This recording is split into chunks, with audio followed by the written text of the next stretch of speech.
But if you're looking for an interview now, you have to create it. Okay, guys, let's get started. Okay, I'm gonna back up a little bit and take a look at this idea of sampling and this idea of p-value. What the p-value means relative to sampling, or sampling distributions. So imagine that I take repeated samples of size 100 from a population. I know this population completely. Population has a mean of 100. The standard deviation is 10, and I take a sample of size 100 from it. Okay, so what's my expectation here? My expectation is that on the average, that my repeated samples are going to be, on the average, they're going to be approximately 100. They're going to approximate the value of the population standard deviation. So if I describe that distribution, X bar, the middle, is going to be 100. Half the time when I take a sample of 100 from this population, half the time I'll get a value under 100, half the time I'll get a value over 100, and maybe every once in a while when I get lucky, I'll get exactly 100. Okay, so that's the nature of sampling, right? Sampling, we don't always get the same result if we repeat the sample, right? Because a whole new group of 100 people. Okay, but we know they're not going to be normally distributed, right? When we take sample, that's one of the things the central limit theorem told us. The other thing that the central limit theorem told us is that this new distribution that I'm taking, this new distribution, it has its own spread, its own standard deviation, where sigma was the standard deviation of the spread for the population. Now, the standard deviation for the repeated sample means is going to be equal to sigma over the square root of the sample size. In this case, it's going to be equal to 10 over the square root of 100, which is 10, is going to be equal to 1, right? So 95% of the time, I'm going to use our empirical formula for the moment. 95% of the time, I would expect when I take a sample of 100 from this population, 95% of the time, I would expect to get a value between 98 and 102. Right? Maybe a little hair more than 98, a little hair less than 102. Right? Are you guys okay with that? No? Okay. So the idea here is that I'm going to get a value that if, for sample size 100 from this population, because the standard error is only 1, I would expect to get value between 2 standard deviations below the population mean and 2 standard deviations above the population mean. This has got nothing to do with T-scores or anything like that yet, right? This is just the way that we understand samples are going to behave, that they're going to be normally distributed. Sometimes you're going to get below the mean, sometimes you're going to get above the mean, but usually because we know that it's a big sample size and we know the population standard deviation, so we can use the z-table, we know that we can be 1.96 standard deviations below the mean, 1.96 standard deviation above the mean. I'm rounding to 2 here. 98 to 102 is 95% of the time those are the results that I'm going to get. But am I always going to get those results? No. What percentage of the time will I be wrong? Will I not get within 2 standard deviations of the mean on either side? 5%. I'm going to be wrong 5% of the time, right? Okay, now before we started this, if I were going to go and take a new sample of 100 people, I know that I got a 5% chance of being less than 98 or more than 102, right? Do I know which one? Is it 5% chance of being under 98 or a 5% chance of being above 102? Do I know which way it's going to be? It's going to be bigger or smaller? Well, it's an equal chance on either side, right? There is a 2.5% chance that I could be below 98 and a 2.5% chance that I could be above 102. It's just as likely that I could be further off than I expected below as above, right? I want you to remember that 2.5% on either side, because that's where later I'm going to talk about a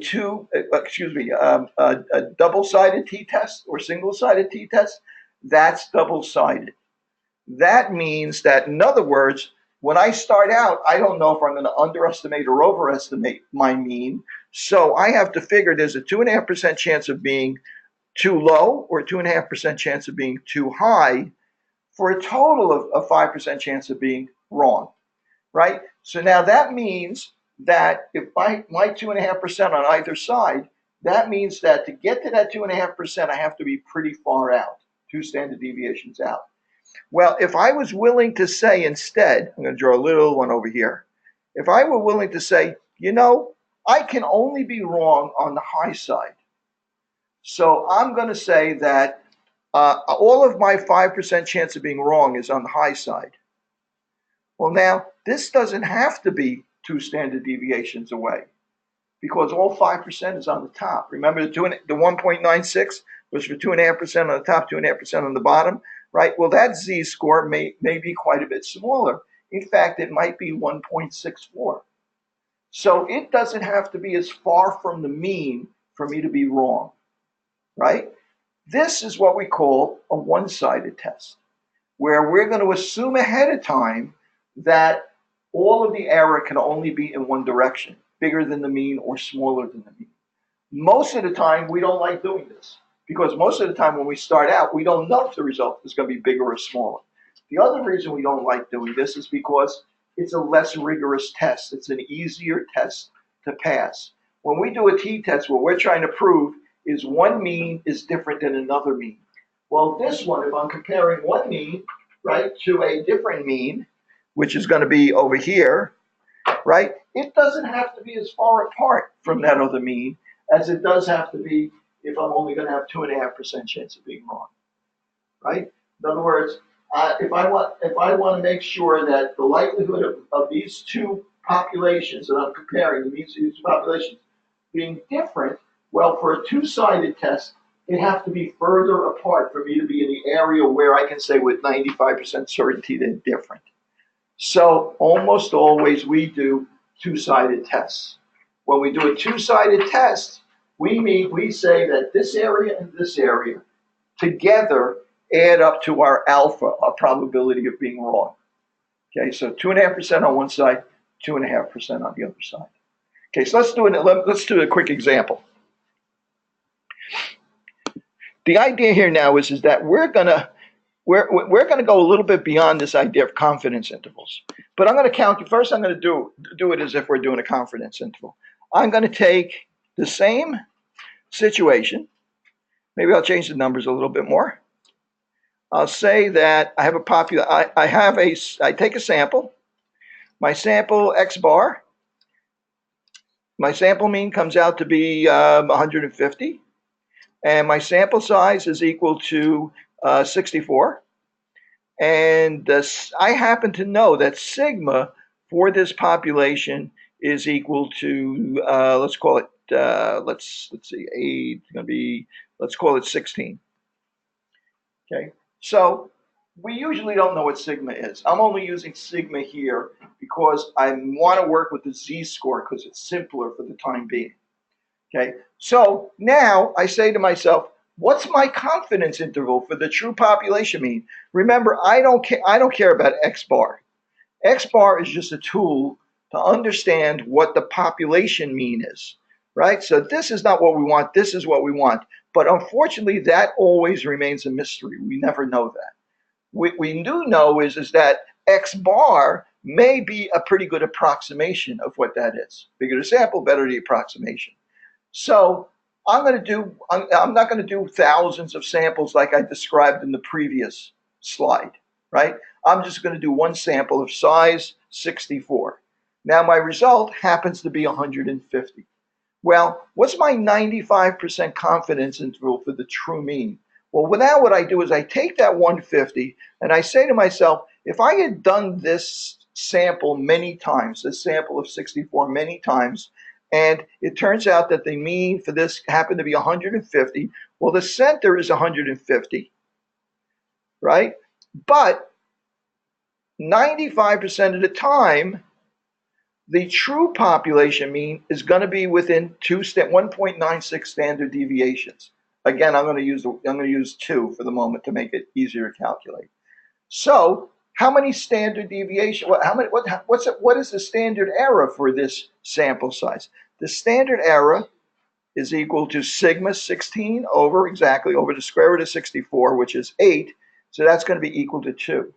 So 95% of the time, I can expect the true population mean to be within 146, right? 2 times 2, and 154. Of course, you guys know that it's really 1.96 times 2, not 2 times 2, but that's okay for now. So 95% of the time, I would expect it to be between these two numbers. So my confidence interval is 146 to 154. Right? That's my 95% confidence interval. If I had wanted to do a 99% confidence interval, I would have used 2.58 instead, right? Times 2. If I wanted to do a 90% confidence interval, I would have done 1.64 times 2, right? Each one of those would represent, I hope I can do this without setting this up. And each one of those would have represented, if I draw it here, I'm sorry I have to do it so low down there. For 95%, that confidence interval would have represented 99% of the possible outcomes, and that would have left only half of 1%, 0.005 on the bottom and half of 1% on the top. Again, because I'm not making any assumptions about bigger or smaller. Okay, so 95% of the time I expect it to be between 146 and 154. Well, let's say that this is the average cholesterol for Americans. I sampled 64 Americans in a certain age range or something like that, and the average cholesterol came out to be my sample came up to be 150. And based on that, I am saying that my 95% confidence interval for all Americans is equal to between 146 and 154. You know, it's kind of silly because that's a small sample for that big a population. Really, it probably doesn't make much sense. But let's say that that's what we're doing here.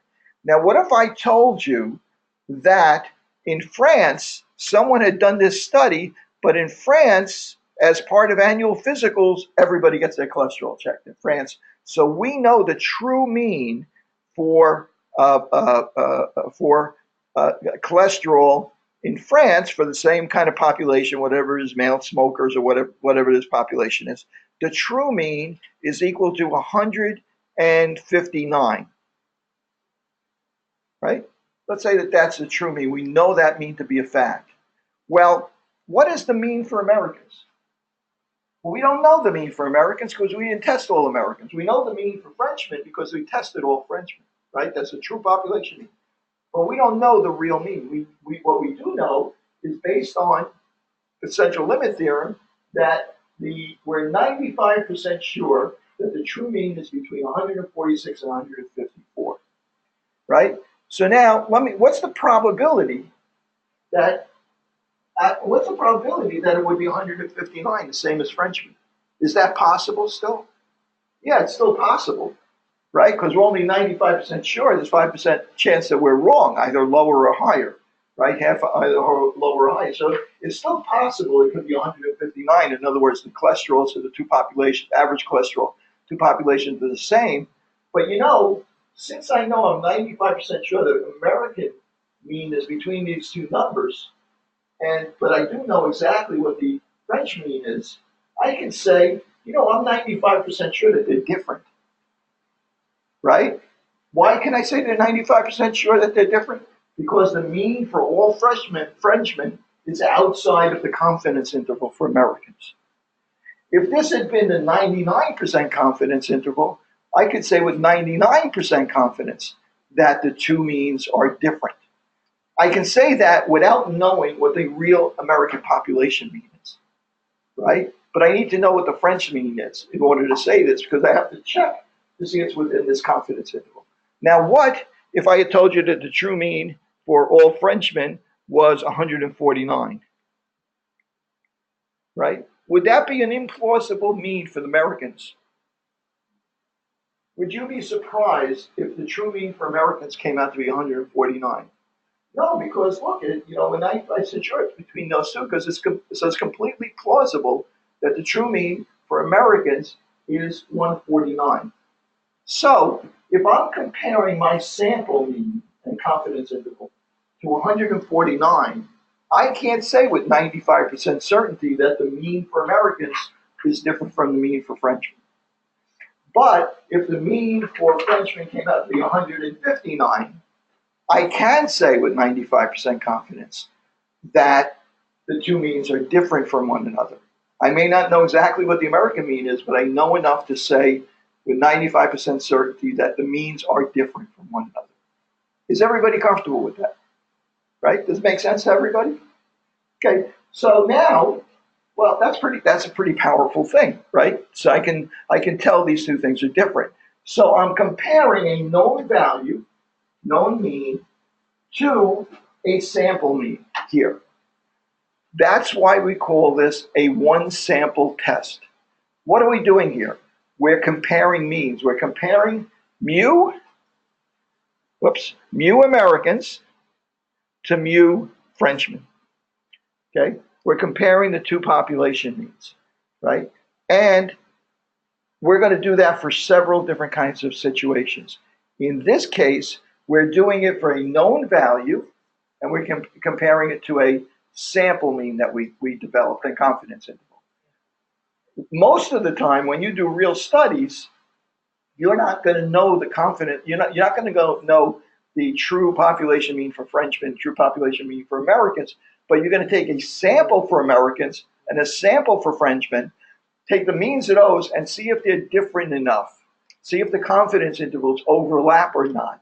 See if they're different enough for you to say with 95% certainty that they're different. If I say I'm 95% certain, what am I saying my chance of being wrong is again? 5%. What a coincidence. That's usually what we call alpha. Alpha is our probability of making a type 1 error or a type A error. The probability of saying that two means are different when they're really the same, right? We don't want to say that. For instance, if we say that, we may say, maybe be like saying that the performance of a drug is different than a placebo when it really isn't different. That's a bigger mistake than not having enough evidence to say that they're different. Yes? I'm just a little confused by the terminology. Sure.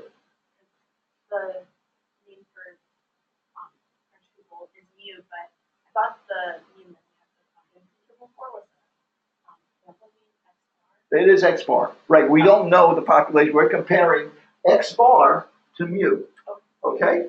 Because we don't know the real population mean. In fact, I'm glad you brought that up, because what I'm going to do next is going to be relevant to that. Let me start with a fresh page. Okay. Brought that up just in time. I'm going to use the same example. But we're saying Yes. American mu lies within the confidence interval determined by Right. X bar. Yeah, but we don't actually know what it is, right? Yeah. Okay. But it's somewhere. Somewhere in there, yes. Okay, that's our justification for saying that they're different. 95% certain that they're different. If we had a 99% confidence interval and the French mu, real true mu, was outside of that, we'd be 99% certain that they're different. In other words, we will say that they're different with less than a 1% chance of being wrong for 99% confidence interval. For 95%, less than 5% chance that we're wrong. Alpha is equal to 0.05 or smaller. Okay, so I'm going to go back to this, and what am I doing here? Let's see. That's causing this to jump around. Okay, so let's see. Again, X bar is 150, right? Our sample size was 64.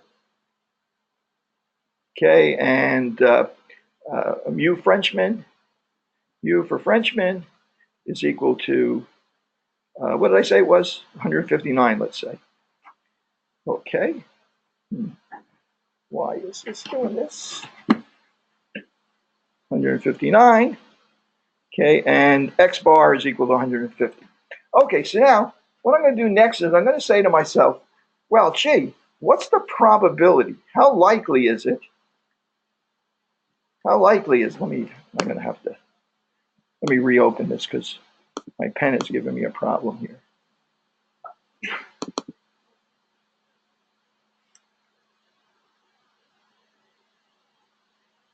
Okay. Oops.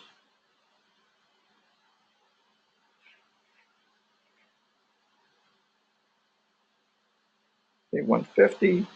And mu for Frenchman is equal to 159. And my confidence interval here was, what did I say was? It was again 146 to 150. Oh, you know what my problem is here? My power's down, my battery died. And I should have realized that because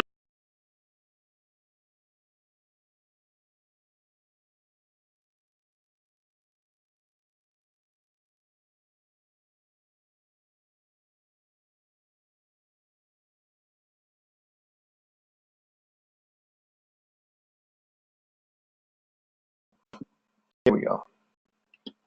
Not up there yet.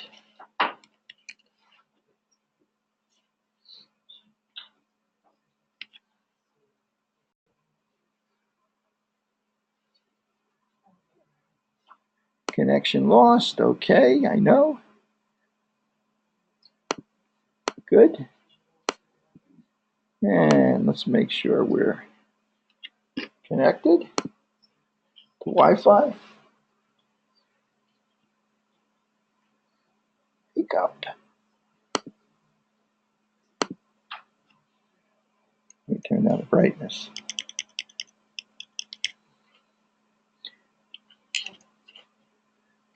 Okay.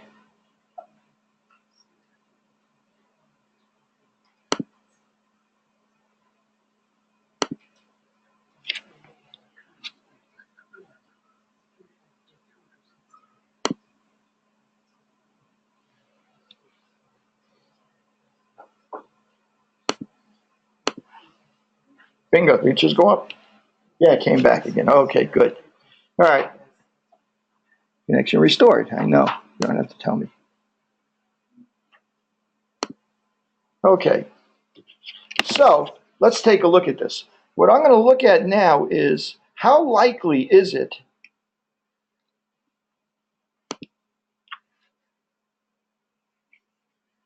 yeah, this is lagging a little bit behind this whole thing.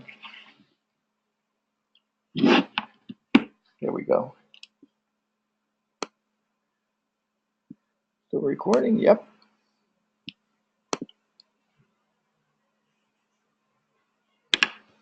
Okay, I'll try and do it from here.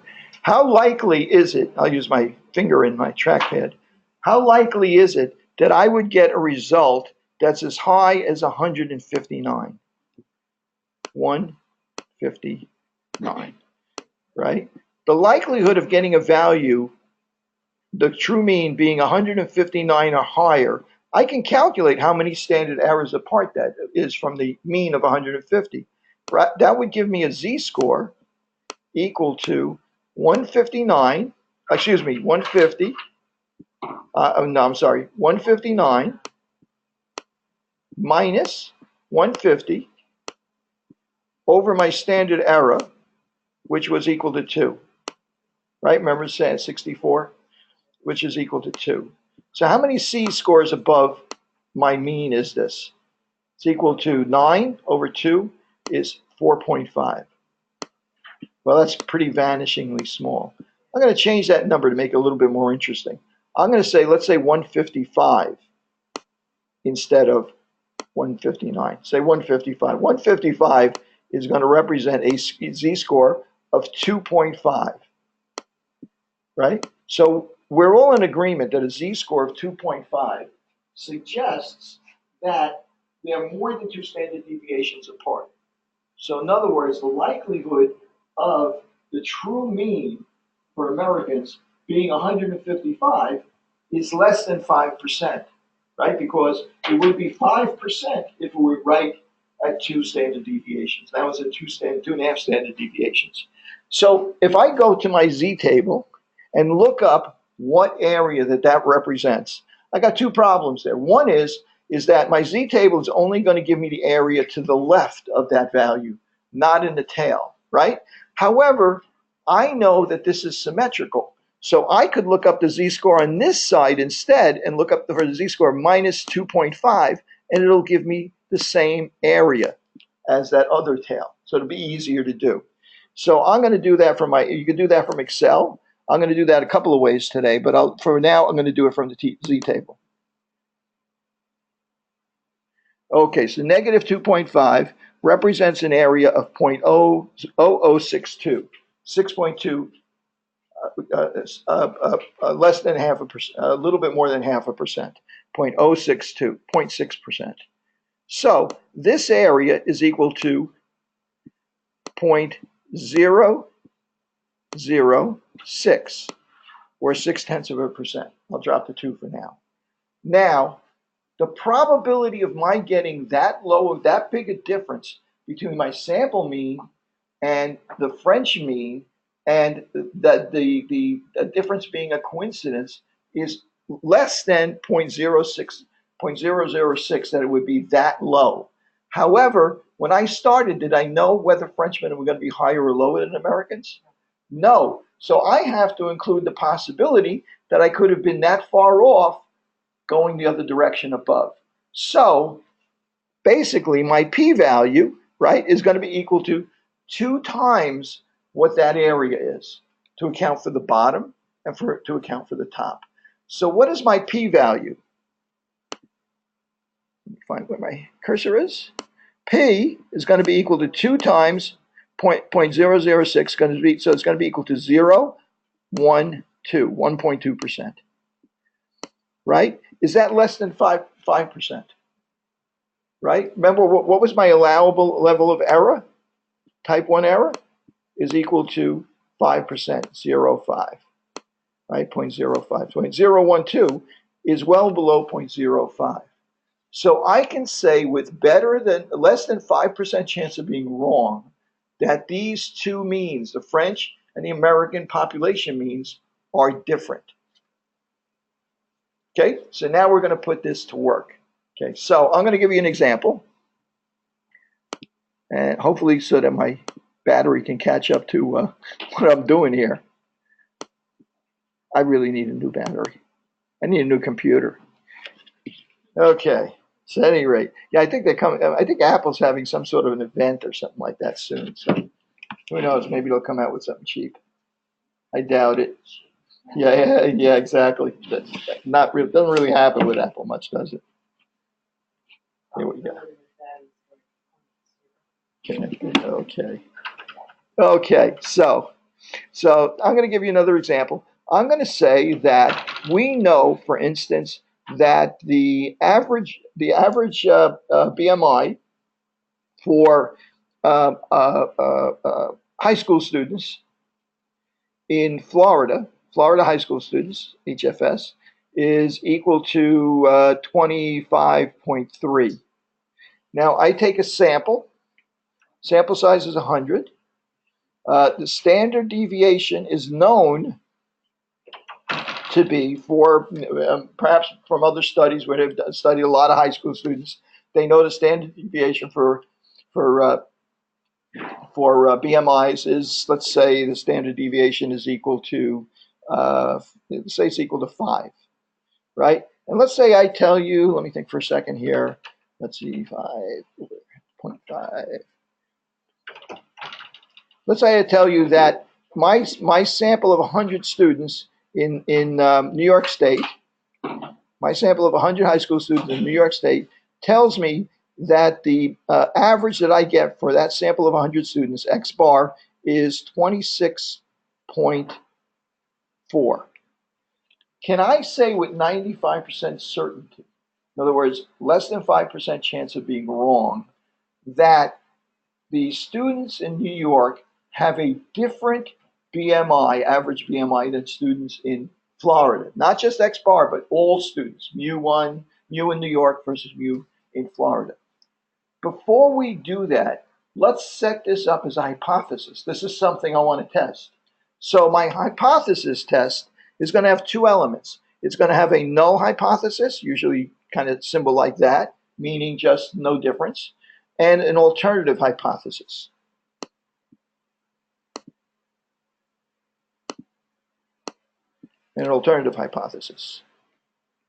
Call it H alt. Okay, my null hypothesis is that mu for Florida students is equal to mu for New York students. And my alternative hypothesis is that mu for Florida students does not equal mu for New York students, right? I only know one of the two mu's here. I only know the one for Florida.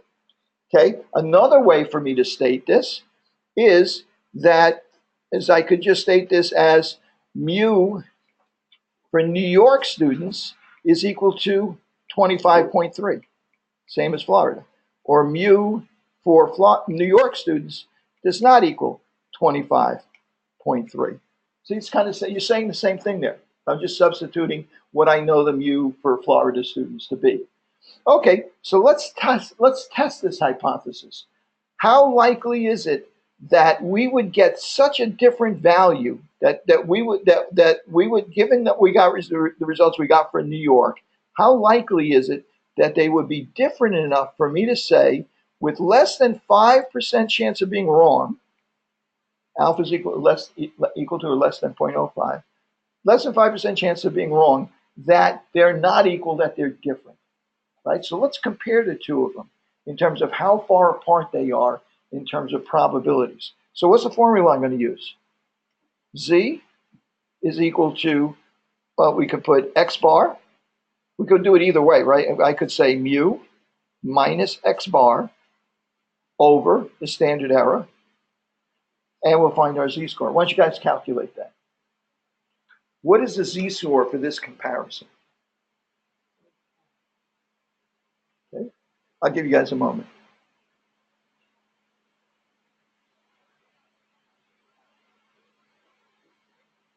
Okay. Okay, I'll do it now myself. Mu that we know is 25.3 minus X bar is 26.4 over the standard error. Well, the standard error is going to be equal to sigma over the square root of the sample size, which is 5 over 10, and that's equal to 0.5. So I'm going to divide this by the standard error, which is equal to 0.5. So what's that? Z then is going to be equal to 25.3 minus 26.4 is equal to 1.1 over 0.5, right? And that's going to be equal to, am I right? Minus, negative, right? That's going to be equal to 2 and 1/20th, which is going to be 2.2, negative 2.2. The Z-score is negative 2.2. Would it be negative or positive? Because would it be X bar minus mu? Doesn't matter. It doesn't matter. Right, because what's going to happen now is it's going to be on one end or the other end. Okay. I set it up that way because it's going to become a negative number, so it's going to make it easy for me to look up on the chart. Okay, so what does that tell me? That tells me that if I sketch this out and show X bar here, and the value I'm comparing it to is negative 2.2 standard deviations to the left, what's the area, what's the probability that I would get that extreme a difference between these two values? Well, I'm going to look up what the Z-score for negative, the area is for negative 2.2. Oops. Okay, negative 2.2 is 0.0139. I'm going to call it 0.014. Whoops. Okay, my Z-score, and that's going to equal a p-value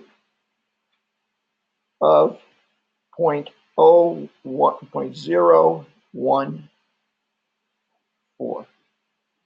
Okay, so is that really my p-value?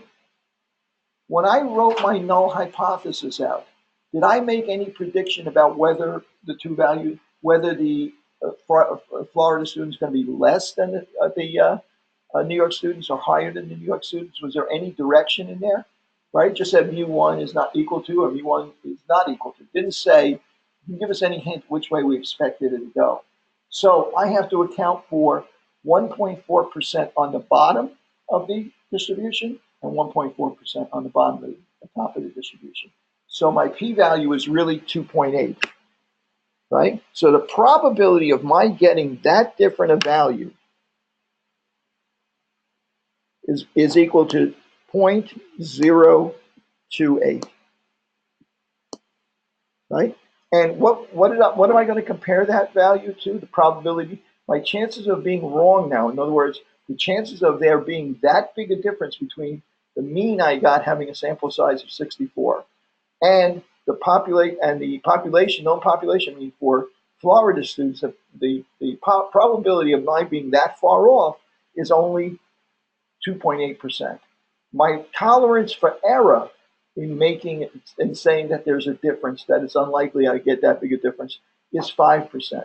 So since my p-value is less than alpha, which is 5%, I can say, I don't think the null hypothesis is right. I'm going to reject the null hypothesis, and I'm going to accept the alternative hypothesis that there is a difference between the Florida students and the New York students. Okay, guys, are you guys comfortable with that? Right? So we can repeat this over and over again for any number of different kind of situations. Keep in mind that this is a single sample t-test. Later on, things are going to get more complicated. Like when you come back from you have something to look forward to when you come back from spring break. It'll get more complicated because then we're going to have two samples, right? So what's the standard when you got two samples? When you got one sample, it's easy to figure out what the standard error is because you only got one sample. You got two samples, now it gets a little harder, right? Because one could have one standard deviation, the other could have a different, and so on and so forth. So it gets a little bit more complicated when we're working with one. So right now, we're only working with one. So I'm going to go ahead and say, okay, that's great, that's terrific. Now I'm going to add one more complication to this. Okay, so let me brighten up my screen a little bit so I can see it, since I'm getting power back. Okay, I'm going to add one more complication to this. Oops. Okay. Good. All right.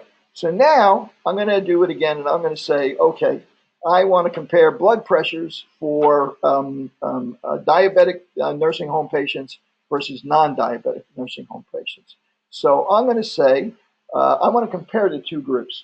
So I'm going to say the mean for diabetic patients is equal to the mean for non-diabetic patients. Blood pressures I'm talking about, right? That's my null hypothesis, that there's no difference. My alternative hypothesis is that the mean blood pressure for diabetic patients is not equal to the mean for non-diabetic patients. Again, this is a two-sided test because I'm not predicting ahead of time which one's higher and which one's lower, diabetic or non-diabetic patients, right? So if I knew that, for instance, that there was some metabolic reason why it's not possible for non-diabetic patients to have a higher blood pressure than diabetic patients. If I knew that there was a physical reason why that couldn't occur, I could instead do a null and alternative hypothesis where I say that mu for diabetic patients is less than or equal to mu for non-diabetic patients, and the alternative would change also. That would be called a one-sided test. But again, 99% of the time, we do a two-sided test. We're not going to make that assumption. Two reasons. One is because usually we don't know ahead of time what the result's going to be, or we don't have a firm enough reason to say that the other result is impossible. The other reason is because this is a more conservative test. Why is it a more conservative test? Because you have to be further apart to get, you have to be further apart than 2.5% on either side, where with a single-sided test, you only have to be 5% in one of the tails, right? With a 2.5, you put all the probability in one end where you think it's going to be. But on this side, all our chances for error are going to be split between two sides. So you have to have the two means further apart from one another. So let's give this a try. Okay, so let's say that I know that we've done some research and we know that the mean for diabetic patients is equal, mean blood pressure for diabetic patients is 110. And now we take a sample of non-diabetic patients. Okay, our sample of non-diabetic shows that their mean for non-diabetic patients their mean is equal to 102.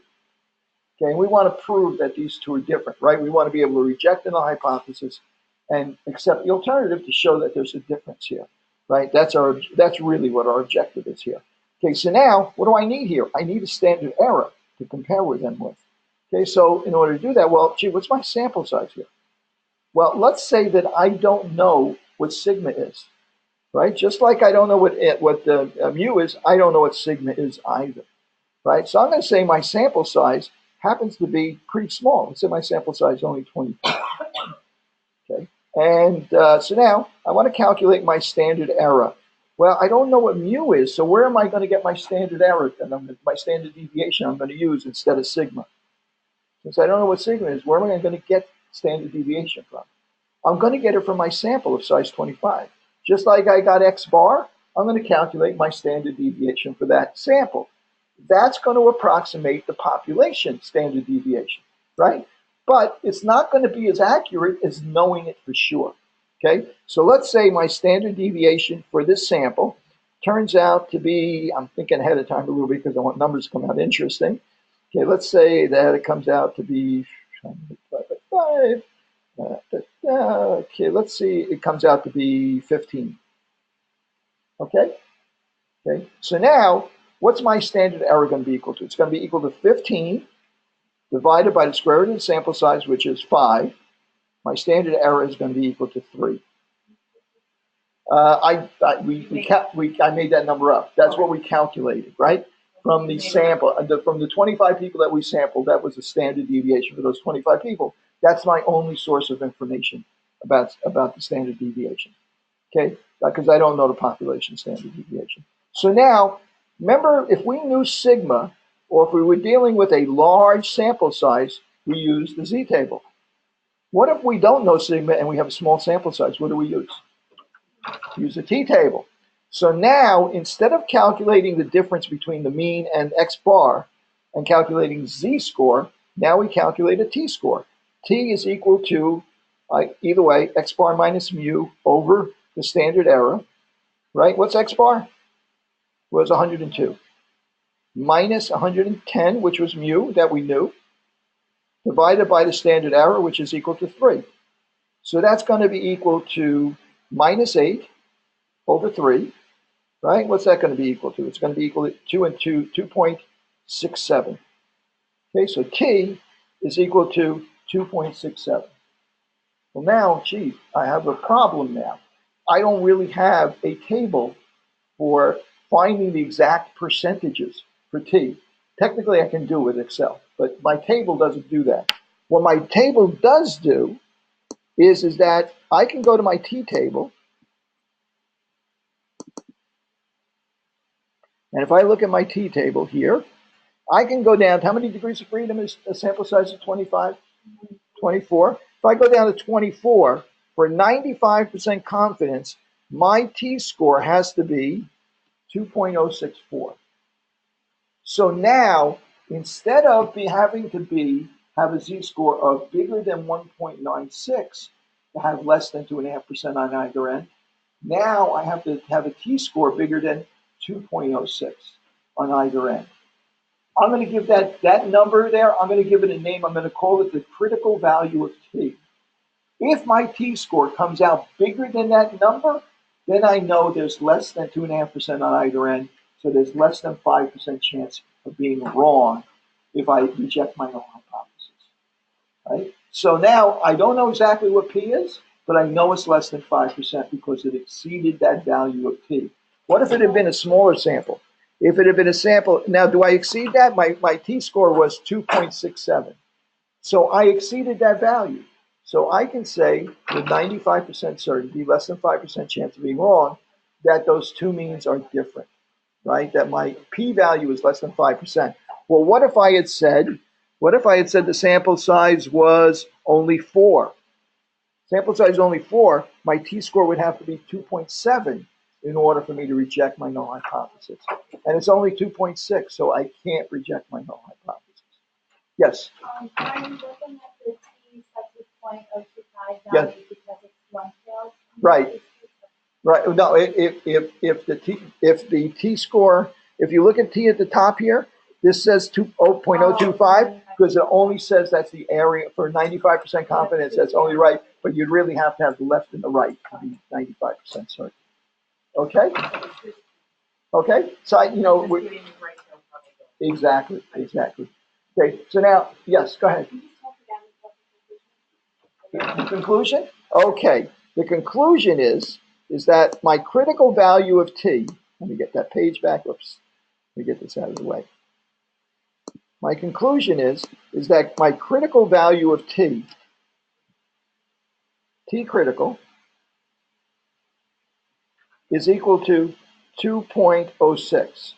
In other words, if my T-score is smaller than 2.06, the two means are not far enough apart to say with 95% certainty that they're different. If my T-score is greater than 2.06, I can reject my null hypothesis because they're far enough apart to say that they're different with 95% certainty. Saying they're different with 95% certainty means that I would have less than 5% chance of being wrong if I said they were different. Right? It's kind of the same thing. Okay? So I think that's a good spot to start. Now, you guys are off next week, right? So don't come into school next week. Okay? If you can help it. I think most